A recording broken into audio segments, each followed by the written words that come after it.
somos Carla Fernández Delgado e David Fazoledo do IES Indalecio Pérez Tizón, terceiro A, e hoxe vamos explicar a nosa idea para o Parkinson, que facilita a vida dos persoas con Parkinson e os seus cuidadores.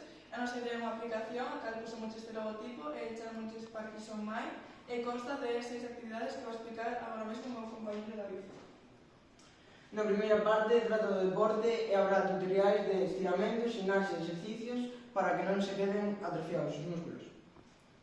Na segunda, para a memoria, xogos para a memoria para que axilicen a memoria.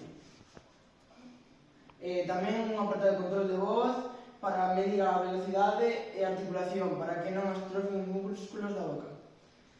Medicamentos, habrá unha alarma de medicamentos para saber en que horario se que tomarlos. E xa.